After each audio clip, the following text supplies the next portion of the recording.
Dear students, today we shall read a new lesson number 6 in your textbook Moments, and it is captioned as Weathering the Storm in Ersama.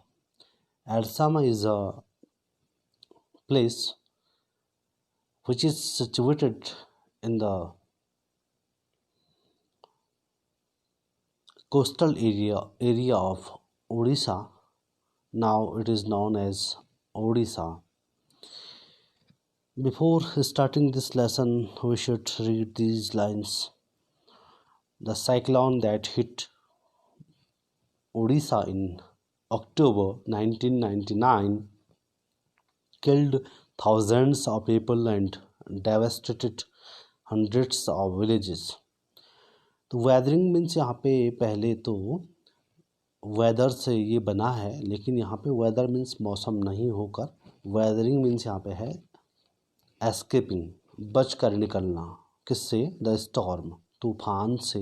इन एरसामा, एरसामा नामक जगह पर आने वाले या एरसामा में जो तूफान आया उससे बचकर निकल जाना। तो कौन निकलता है बचकर, ये तो हम कहानी में पढ़ेंगे।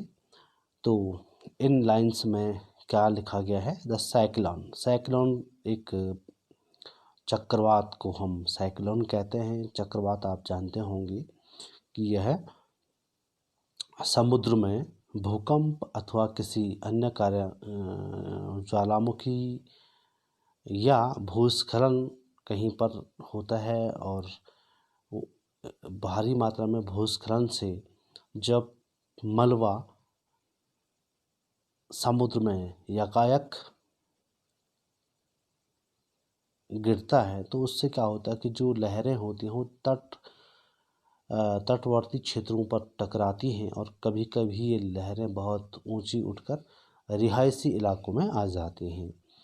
तो ऐसा ही कुछ एरसामा नामक स्थान पर हुआ था। तो ये है अक्टूबर 1999 की बात, जब एक चक्रवात ने उड़ीसा के तट को छुआ। किल्ड थाउजेंड्स ऑफ पीपल, जिसमें हजारों लोग मर गए, and devastated hundreds of villages, और सैकड़ों गांव तहस नहस हो गए। For 2 dreadful nights, Prashant, a young man, was marooned on the roof of a house. और 2 भयानक रातों को प्रशांत, एक जो युवक था, उसे एक घर की छत पर असहाय होकर 2 भयानक रातें गुजारनी पड़ी। On the third day he decided to go to his village, और तीसरे दिन वह निश्चय करता है कि वह अपने गांव वापस जाएगा। इसका अर्थ ये हुआ कि वह कहीं अन्यत्र अभी है, जब उसे 2 रात उस घर की छत पर गुजारना पड़ा। Did he find his family, क्या उसे उसका परिवार मिलता है?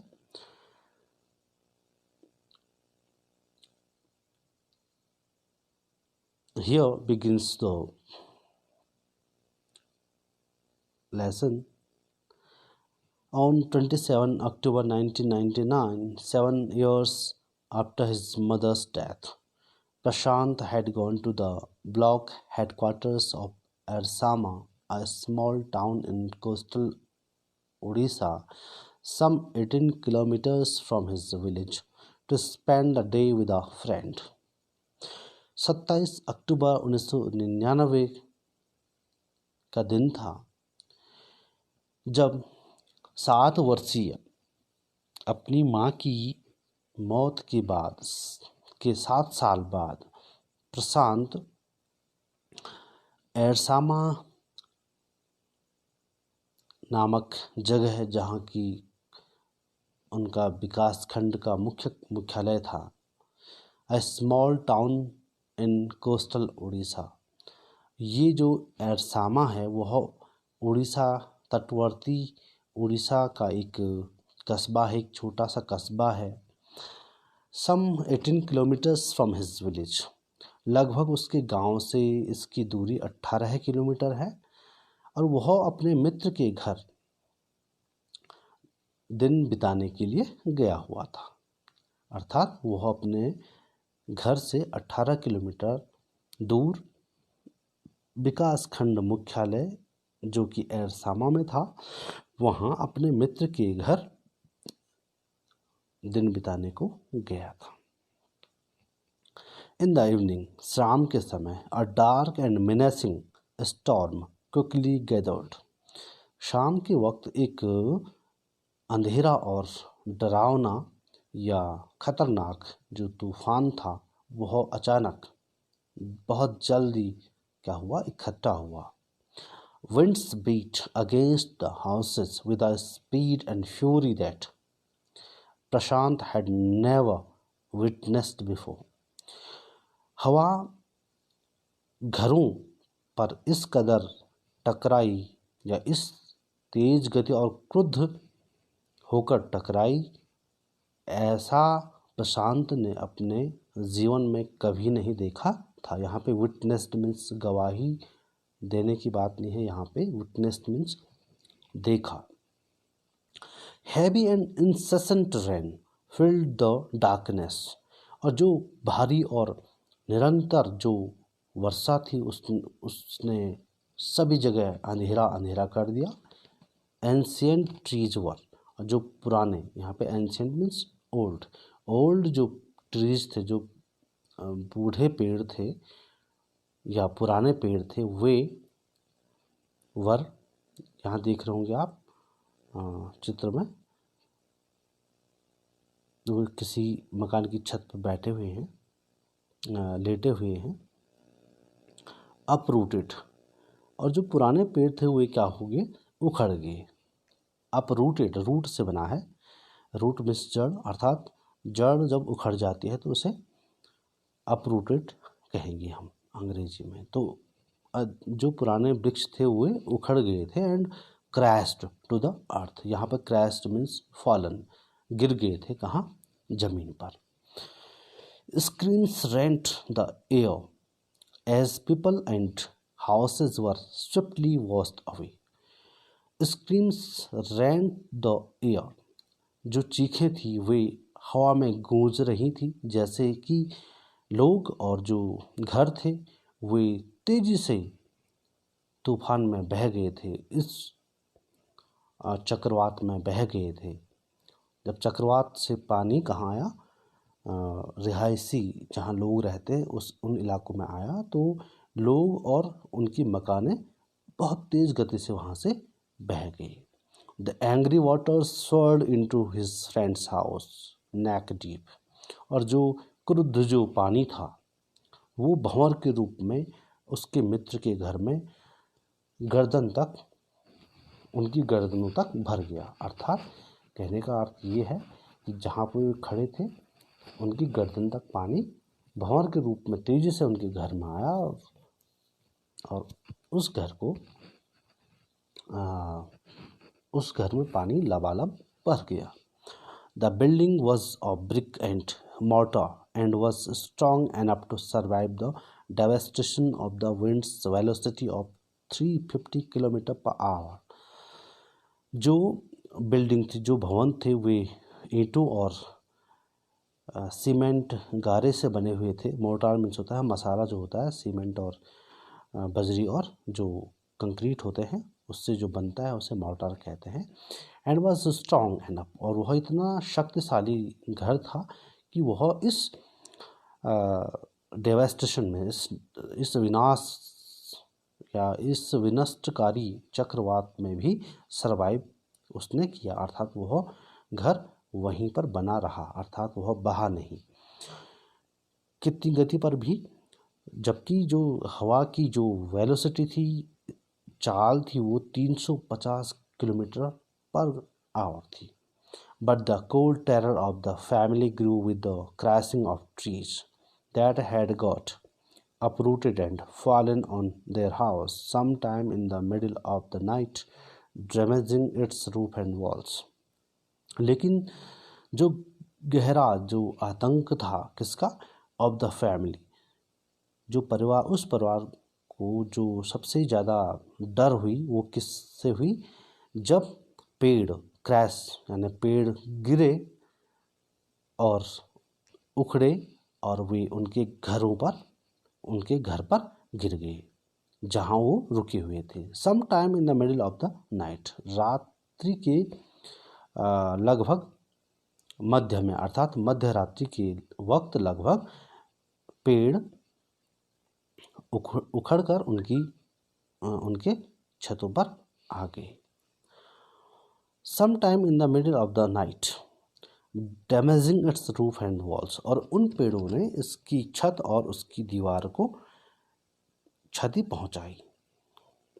The Greste destruction wrought by the cyclone, जो खतरनाक जो विनाश था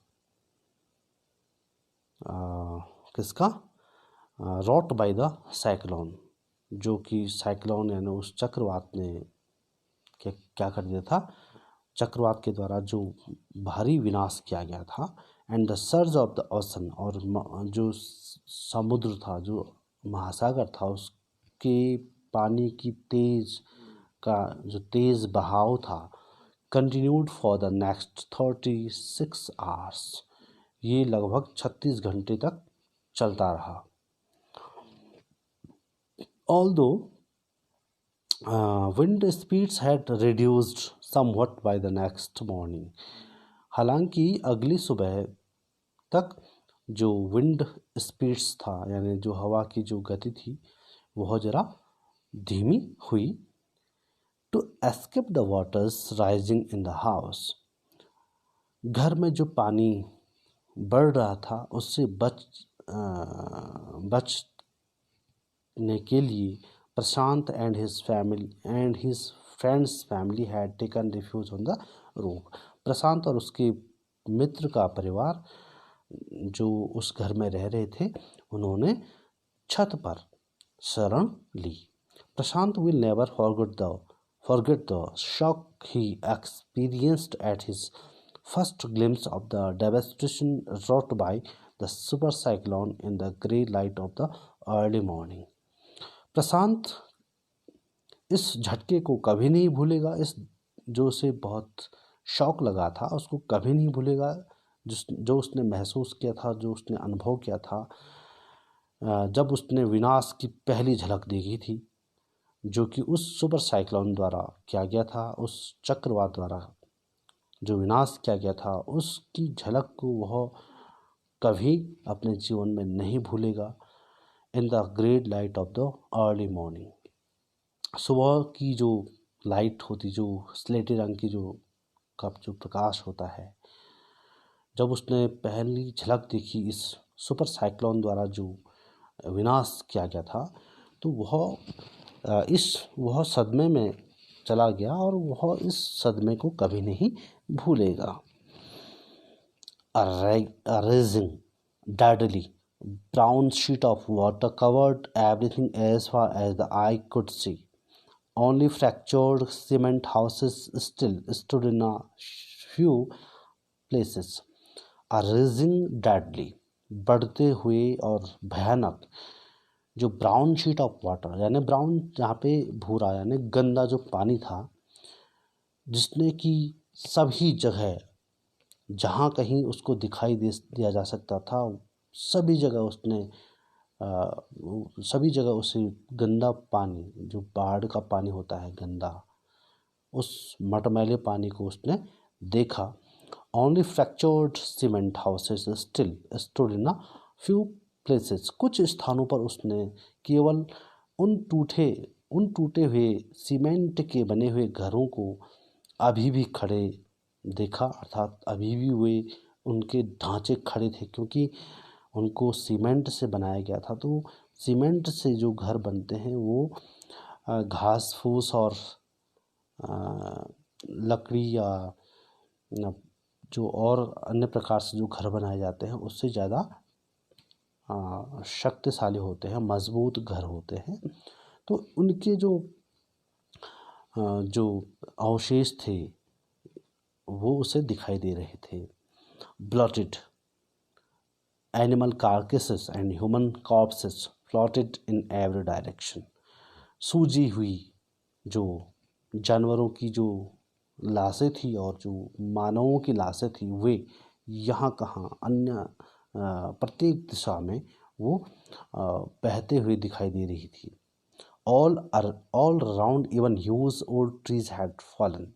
और सभी जगह विशालकाय जो पुराने पेड़ थे वे गिर चुके थे. Two coconut trees had fallen on the roof of their house. और जो 2 कोकोनट यानी नारियल के जो पेड़ थे वे उसके घर की छत पर उसके मित्र के घर की छत पर गिर गए थे. This was a blessing in disguise.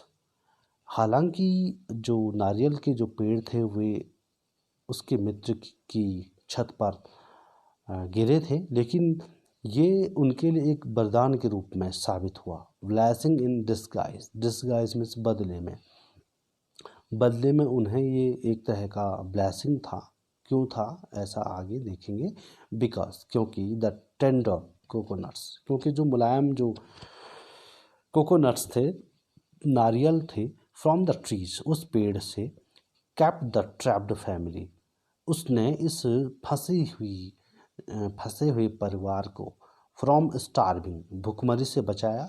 In the several days that followed, आने वाले कई दिनों तक वे नारियल को खाते रहे और इस तरह से वे भुखमरी से बच गए. फॉर द नेक्स्ट 2 days, अगले 2 दिनों के लिए Prashant sat huddled with his friends family in the open on the roof top.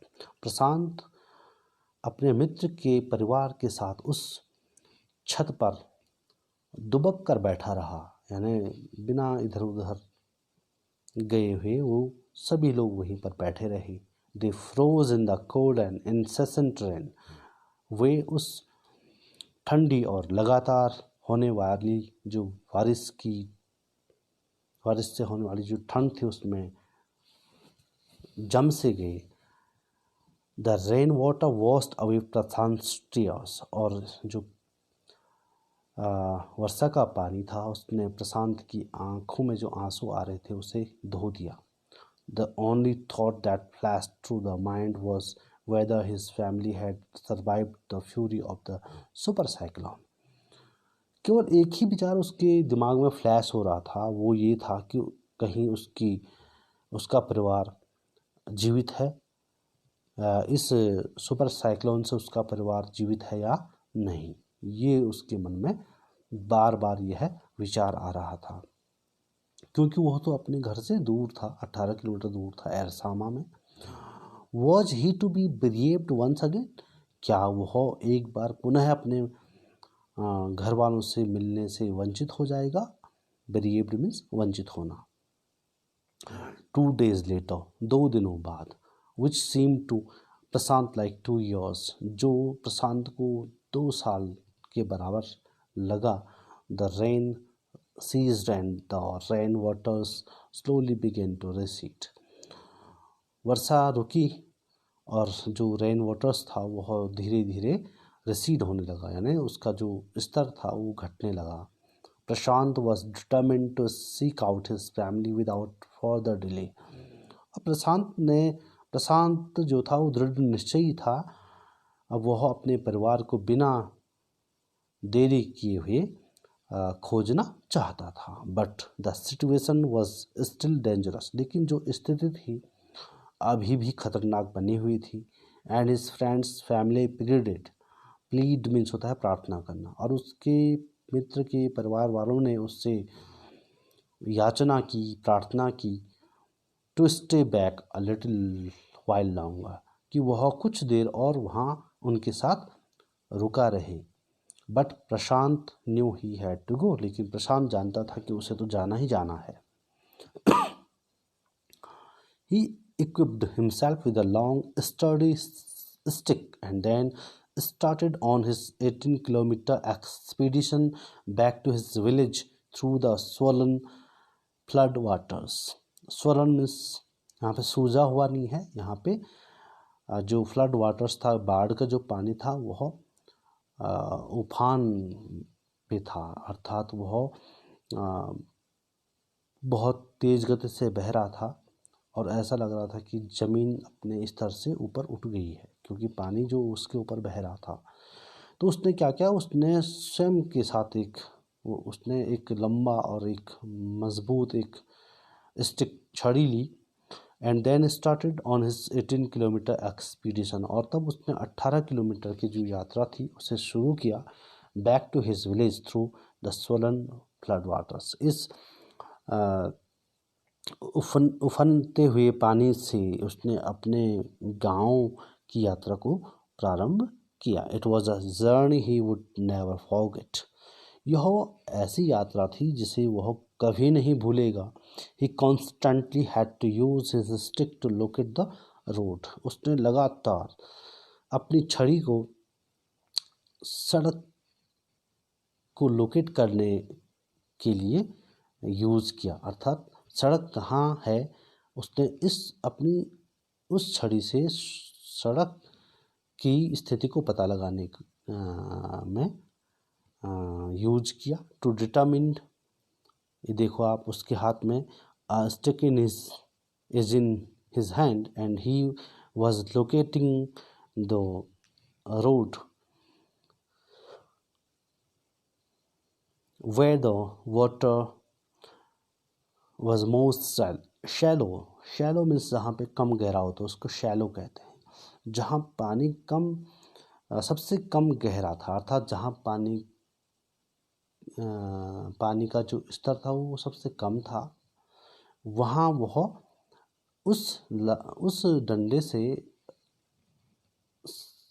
देखना चाह रहा था कि सड़क कहाँ है, कहाँ से मैं कम गहरे पानी से मैं आगे बढ़ूं। इसके लिए वह he was using that stick to seek out the shallow area in the water. At places it was waist deep and progress was slow. कई स्थानों पर यह कमर की ऊंचाई तक था, अर्थात पानी कमर की ऊंचाई तक था और उसकी जो प्रोग्रेस थी वह स्लो हो गई थी, यानी वह उसका आगे बढ़ना धीमा हो रहा था। जितना पानी का स्तर बढ़ेगा आगे बढ़ने में उतनी दिक्कत होगी। एट सेवरल पॉइंट्स, और कई पॉइंट्स पे ही लॉस्ट द रूट, उसे सड़क का अंदाज़ा नहीं हो पा रहा था कि सड़क कहाँ है, एंड हैड टू स्विम, और उसे तैरना पड़ा। After some distance, he was relieved to find two friends of his uncle who were also returning to their village. कुछ समय बाद उसने देखा, कुछ दूरी पर उसने देखा कि उसके दो मित्र, उसके अंकल के, उसके चाचा के दो मित्र जो गांव की ओर वापस जा रहे थे, they decided to move ahead together. अब उन तीनों ने, यानी उसकी चाचा के दो मित्र और उसने एक साथ आगे जाने का निश्चय किया। As they waded through the waters, जैसे वे पानी को चीर कर आगे बढ़े, the scenes they witnessed grew more and more macabre. जैसे ही वे आगे बढ़े तो उन्होंने विभत्स जो दृश्य थे उनको विभत्स दृश्य देखने को मिले। They had to push away many human bodies, men, women, children, and carcasses of dogs, goats, and cattle that the current swept against them as they moved ahead. उन्हें जैसे वो आगे बढ़ रहे थे, उन्हें अपने रास्ते में आने वाले कई मानव लाशों को, जिसमें कि पुरुष थे, महिलाएं थी, बच्चे थे, और जो जानवरों की लाशें थी, जैसे डॉग्स, कुत्तों की लाशें, गोट्स की, बकरियों की, और जो चौपाई, अन्य प्रकार की जो चौपाए थे, उनकी लाशों को उन्हें हटाना पड़ा। That the current swept against them, जिनको धाराएं, जो बाढ़ की जो धाराएं थी उनको बहा रही थी। एज दे मूव्ड अहेड, जैसे वे आगे बढ़े। In every village that they passed. प्रत्येक गांव में जहाँ से वे गुजरे, they could barely see a house standing, उन्हें मुश्किल से कोई घर जीवित देखने को मिला होगा। Prashant now wept out loud and long. अब प्रशांत को लगने लगा कि अब उसके जो परिवार वाले हैं वो शायद ही जिंदा हों, क्योंकि जितने भी गांवों से होकर वे गुजर रहे थे, अधिकांश गांव उजड़ चुके थे और उन्हें मुश्किल से भी कोई घर खड़ा मिला, अर्थात सारे घर बह चुके थे। ही वॉज श्योर दैट, अब वह निश्चित था कि हिज फैमिली, उसका जो परिवार था, could not have survived this catastrophe, कि इस महान विनाश में उसका घर, उसका परिवार नहीं बचा होगा, नहीं जीवित होगा। इस बात को लेकर वह आश्वस्त हो गया। इवेंचुअली, अंततः प्रशांत रीच्ड हिज विलेज कालीकुड़ा। अंततः प्रशांत अपने गांव जिसका नाम कालीकुड़ा था वहां पहुंचा। हिज हार्ट वेंट कोल्ड, और उसका दिल अब बैठ गया, अर्थात वह बहुत घबरा गया। Where their home once stood, जहां उसका घर एक बार हुआ करता था, there were only remnants of its roof, उसके घर की सिर्फ छत बची हुई थी, छत का शेष भाग दिख रहा था। Some of their belongings were caught, उसके कुछ सामान, यहाँ पे बिलोंगिंग्स मीन्स गुड्स, उसका कुछ सामान जो था वो कॉट, वो कहाँ था, mangled and twisted in the branches of trees, पेड़ की शाखाओं में टुड़ा मुड़ा और वहाँ वो फंस गया था। Just visible above the dark waters, उस गंदे पानी के ऊपर उसके कुछ सामान जो कि पेड़ों की शाखाओं पर फंसा हुआ था, उसे दिखा। Young Prashant decided to go to the Red Cross shelter to look for his family. युवा प्रशांत ने अब निश्चय किया कि वह रेड क्रॉस शेल्टर जाएगा और वहाँ अपने परिवार को देखने, वहाँ अपने परिवार के सदस्यों को ढूंढेगा। Among the first people he saw in the crowd was his maternal grandmother. सबसे पहले उसने जो लोग देखे उसके बीच में उसे सबसे पहले अपनी नानी दिखाई दी उस भीड़ में। वीक विद हंगर, जो भूख से बहुत कमजोर हो गई थी। शी रश्ड टू हिम, वह तेजी से उसकी ओर भागी। हर हैंड्स आउटस्ट्रेच्ड, उसने अपने हाथों को फैलाया। हर आइज ब्रिमिंग, उसकी आंखें अब चमक उठी। इट वॉज अ मिरेकल, यह एक चमत्कार था। They had long given him up for dead, क्योंकि उन्होंने तो ये मान लिया था कि प्रशांत मर चुका होगा। Quickly word spread and his extended family gathered around him and hugged him tight in relief. जल्दी से यह खबर प्रसारित हुई और उसका जो परिवार था वह उसके चारों ओर इकट्ठा हुआ और उसे चैन की, अर्थात राहत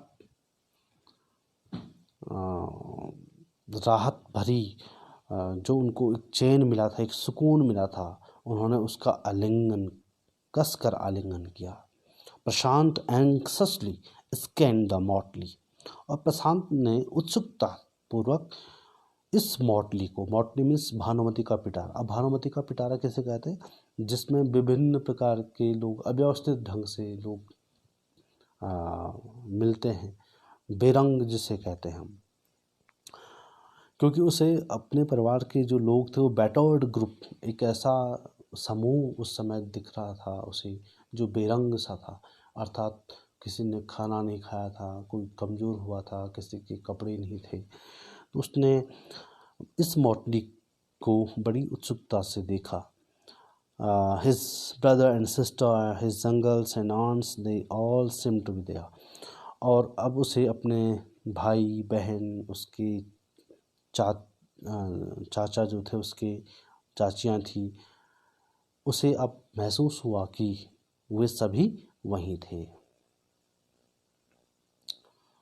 बाय द नेक्स्ट मॉर्निंग, अगली सुबह, as he took in the desperate situation in the shelter, he decided to get a grip over himself. अगली सुबह तक उसने he took in मीन्स होता है ऑब्जर्व किया इस सिचुएशन की, इस स्थिति को उसने भांपा जो कि उस शेल्टर में उसने कई लोगों को देखा। He decided to get a grip over himself, उसने स्वयं को ढाढ़स बांधने की, उसने कहने का अर्थ है कि उसने इतनी बुरी स्थिति में लोगों को देखा तो उसने अपने आप को ढाढ़स बंधाया अपना और उसने निश्चय किया कि वह कुछ करेगा। He sensed a deathly grief settling upon the 2,500 strong crowd in a shelter. उस आश्रय में, उस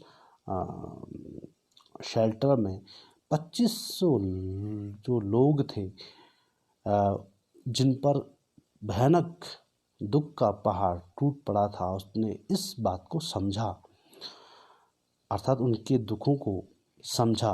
86 lives were lost in the village, उसके गांव में 86 लोग उस तूफान से मर चुके थे। All the 96 houses had been washed away, और उसके गांव में 96 घर थे जो कि टूटकर बह गए थे। It was their 4th day at the shelter, यह उनका शेल्टर में 4था दिन था। So far they had survived on green coconuts, अभी तक वे अपना जीवन उन कच्चे नारियलों पर बिता रहे थे, उनको खा रहे थे। But there were too few to go around such a ट्यूमेंट ऑफ पीपल, लेकिन वहाँ कुछ लोग थे जो उस उपद्रव में, उस जमावड़े में इधर उधर जा रहा था।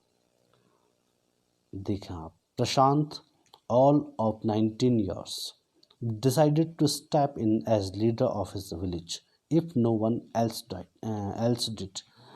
अब प्रशांत ने सोचा कि यदि कोई कुछ नहीं करेगा तो वह अपने गांव का मुखिया बनेगा, और जो कि 19 वर्षीय प्रशांत था, उसने सोचा कि वह अपने गांव का मुखिया बनेगा और इस भयावह स्थिति से इन लोगों को बाहर निकालने में उनकी मदद करेगा। He organised a group of youths and elders to jointly pressurise the merchant once again to part with his rights. अब उसने एक ग्रुप को संगठित किया, और जो कि यूथ्स का था और एल्डर्स का और बुजुर्गों का था, टू जॉइंटली संयुक्त रूप से वो क्या करेंगे, मर्चेंट यानी व्यापारी को एक बार पुनः दबाव उस पर डालेंगे कि वह अपने बचे हुए चावलों को इन लोगों को दे दे।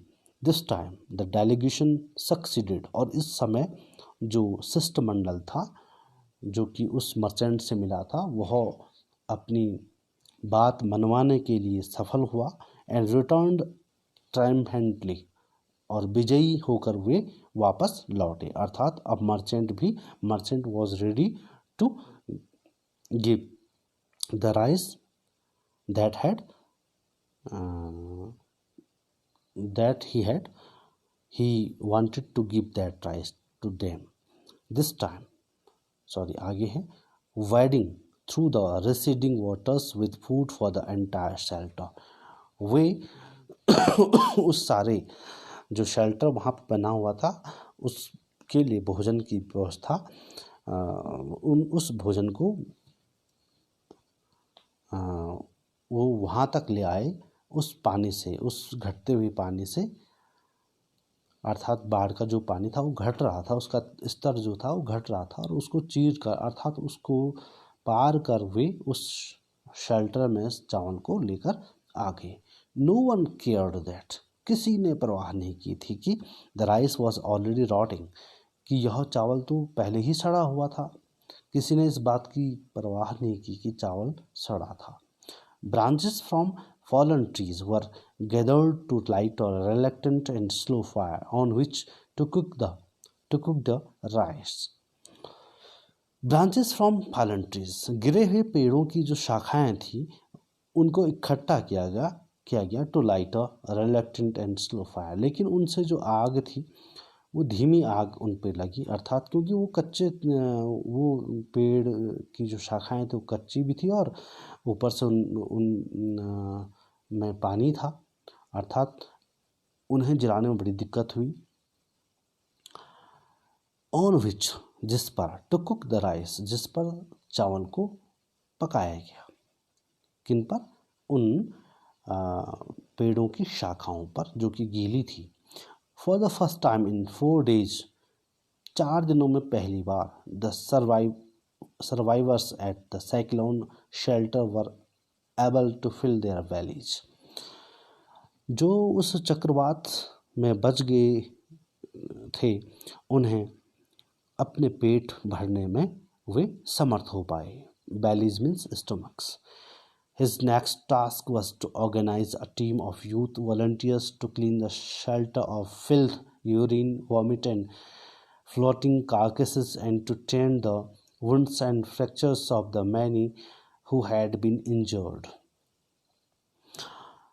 अब क्या होता है कि अब उसको जो अगला काम था उसका काम था कि एक ऐसी टीम को ऑर्गेनाइज करना, यूथ की एक ऐसी टीम बनाना, युवाओं की एक ऐसी टीम बनाना जो स्वयं सेवी हों और जो उस शेल्टर के इर्द गिर्द जितना भी फिल्थ था, गंदगी थी, यूरिन मलमूत्र था, उल्टियाँ बच्चों ने या किसी पीड़ित ने जो उल्टियाँ की हुई थी उसे साफ करना था। एंड फ्लोटिंग कार्केसेस, और जो पशुओं की जो लाशें थी उनको वहाँ से हटाना। And to tend to the wounds and fractures of the many, और जो लोग इस आपदा में जख्मी हो गए थे और जिनके हाथ पांव टूट गए थे उनको क्या करना,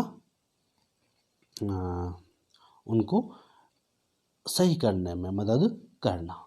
तो सफाई का काम करना और जो लोग इस त्रासदी में इंजर्ड हो गए, घायल हो गए थे, उनको उनके जीवन को बेहतर बनाना उनका अब ये काम रह गया था।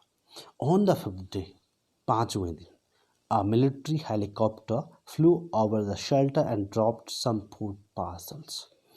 5वें दिन एक सैनिक हेलीकॉप्टर वहाँ से गुजरा, उनके शेल्टर के ऊपर से गुजरा और उसने कुछ फूड पार्सल्स वहाँ ड्रॉप किए गए। It then did not return, after that it did not return. अब उसके बाद वो हेलीकॉप्टर दोबारा नहीं आया। The youth task force gathered empty.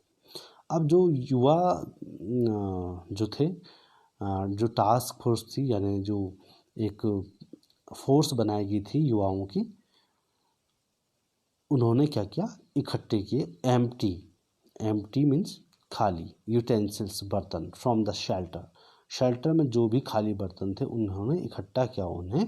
Then they deputed the children to lie in the sand left by the waters around the shelter with these utensils on their stomachs to communicate to the passing helicopters that they were hungry.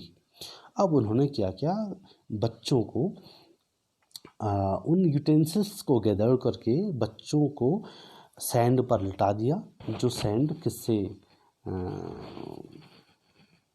उस जगह तक पहुंची थी। जब बाढ़ आई थी तो वो सैंड वहाँ पहुंच गई थी, तो उन लोगों ने क्या किया, बच्चों को उस बालू पर लिटाया ताकि वे क्या कर सकें, और उनके स्टोमक्स, उनके पेट में उन बर्तनों को रखा ताकि वे वहाँ से गुजरने वाले हेलीकॉप्टर से क्या कर सकें, अपना संदेश पहुँचा सकें। अब जब हेलीकॉप्टर से ऊपर से जाएगा तो उसको कुछ बर्तन चमकते हुए दिखेंगे, तो ये ऐसा ही चाहते थे कि वहाँ से जो गुजरने वाला हेलीकॉप्टर होगा वह हमें देखेगा और वह समझ जाएंगे कि हेलीकॉप्टर्स में बैठने वाले लोग समझ जाएंगे कि ये लोग भूखे हैं, यहाँ शेल्टर में लोग भूखे हैं, और वे फिर फूड पार्सल्स उनको ड्रॉप करेंगे। The message got through and after that the helicopter made regular rounds of the shelter. और जो संदेश था वह उन तक सही पहुंच गया और उसके बाद जो हेलीकॉप्टर थे वो उस शेल्टर के चारों ओर नियमित रूप से आने जाने लगे। Air dropping food and other basic needs, और वे हवा में फूड भोजन के पार्सल्स गिरा रहे थे और अन्य जो ज़रूरत की चीज़ें थी उनको गिरा रहे थे। प्रशांत ने देखा कि a large number of children had been orphans. उसने देखा कि एक बड़ी संख्या में बच्चे जो थे वो ऑर्फन, वे अनाथ हो गए थे। ही ब्रॉट देम टुगेदर, उसने उनको इकट्ठा किया and put up a polythene sheet shelter for them, और उन्हें एक पॉलीथीन शीट से उनको एक शेल्टर बनाया, एक शिविर उनका अलग सा बनाया, एक कैंप अलग सा लगाया। Women were mobilised to look after them, और महिलाओं को उत्साहित या प्रोत्साहित किया गया। मोबिलाइज्ड में सक्रिय करना, महिलाओं को सक्रिय किया गया कि वे उन अनाथ बच्चों की देखभाल करें। While the main secured food, जबकि जो लोग थे वे क्या कर रहे थे, भोजन को प्राप्त करने की कोशिश कर रहे थे। And materials for the shelter, और आश्रय, जहाँ वो खाना पीना खा रहे थे, रह रहे थे, उस आश्रय के लिए भोजन और अन्य जरूरी सामग्री को सिक्योर करने की कोशिश कर रहे थे। एज द वीक्स पास्ट, जैसे ही जो सप्ताह थे वो गुजरे, प्रशांत was quick to recognize that the women and children were sinking deeper and deeper in their grief. उसने देखा कि जो महिलाएं और बच्चे हैं वे अपने दुखों में और डूब से रहे हैं, अर्थात वे अपने दुखों को नहीं सह पा रहे थे और वे अपने पास्ट जीवन को, अपने बीते हुए समय की सुखद यादों में खो से रहे थे।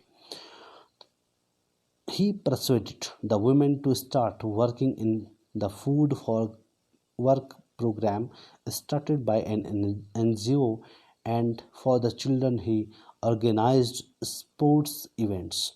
अब उसने देखा कि यार महिलाएं और जो बच्चे हैं ये तो अपने दुखों में और गमगीन हो रहे हैं और हताश हो रहे हैं, तो उसने अब क्या किया, महिलाओं को उसने रजामंद किया इस बात को कहकर कि वे काम के बदले जो अनाज, एक एनजीओ यानी एक गैर सरकारी संगठन द्वारा स्टार्ट किया गया था, प्रारंभ किया गया था, जिसमें महिलाएं या कोई भी काम करता था तो उनको उसके बदले अनाज दिया जाता था।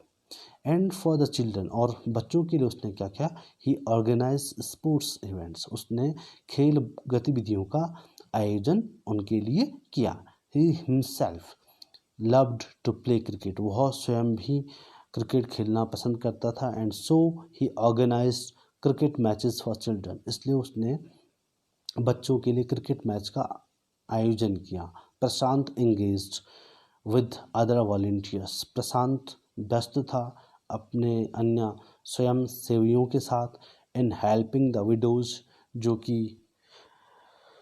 जो विधवाएं थी उनकी मदद कर रहे थे। And children to pick up the broken pieces of their lives, और बच्चों की जो कि अपने जीवन में टूट से गए थे उन जख्मों को भरने का काम कर रहे थे। The initial government plan was to set up institutions for orphans and widows, जो प्रारंभिक जो सरकार की योजना थी वो ये थी कि इन बच्चों को क्या किया जाए, संस्थान खोले जाएं जहां ऑर्फन्स, जहां अनाथ और विधवाएं रहें। However, this step was successfully resisted.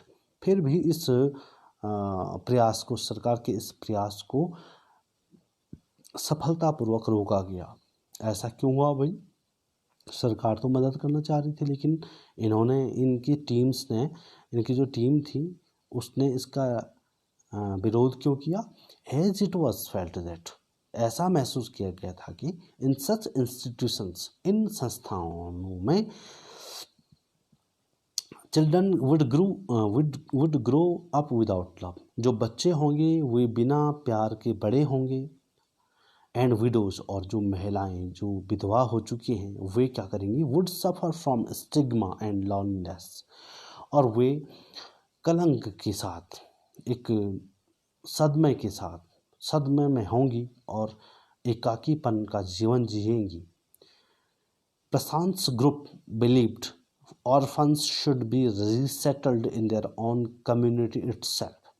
प्रशांत का जो ग्रुप था, जो समूह था, उसके साथ जो युवा थे वो मानते थे कि जो ऑर्फन्स हैं, जो अनाथ हैं, उनको अपने ही समुदायों में पुनर्स्थापित या पुनर्व्यवस्थित किया जाए, या उनका प्रबंध वहीं किया जाए, पॉसिबली इन न्यू फोस्टर फैमिलीज, पालन पोषण करने वाले परिवारों में उनको क्या किया जाए, रखा जाए। Made up of childless widows, किसको, उन बच्चों को दिया जाए जो महिलाएं विधवा हो चुकी थी और जिनके बच्चे नहीं थे, यानी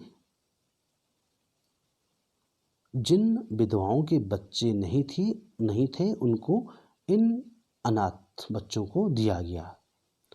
अब देखो, अनाथ बच्चों के लिए उनको माँ मिल गई और उन विधवाओं को बच्चे के रूप में वे अनाथ मिल गए थे। And children without adult care, और बिना जो बच्चे थे वे बिना बुजुर्गों की देखभाल के, जो यानी जो कुल मिला के जो ऑर्फन थे, चिल्ड्रन विदाउट एडल्ट केयर, अर्थात जो अनाथ बच्चे थे उनको चाइल्डलेस विडोज के साथ रखा गया। It is 6 months after the devastation of the super cyclone, इस चक्रवात के विनाश के 6 माह बाद, दिस टाइम, इस समय, प्रशांत's wounded spirit has healed simply because he had no time to bother about his own pain.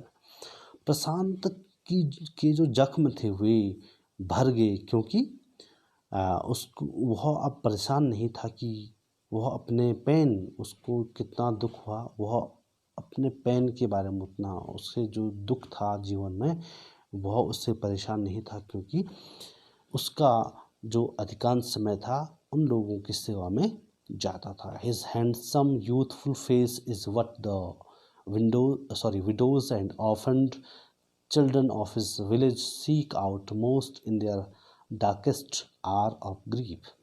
उसका जो खूबसूरत और युवा चेहरा था वो उन विधवाओं और उन अनाथ बच्चों, गांव के उन अनाथ बच्चे और उन अनाथ बच्चों के साथ जो विधवाएं थी, वे जब अपने डार्केस्ट आवर ऑफ ग्रीफ, जब सबसे ज़्यादा दुख में होते थे, तो वे प्रशांत का वह सुंदर और आकर्षक चेहरा उन्हें नज़र आता था। अर्थात दे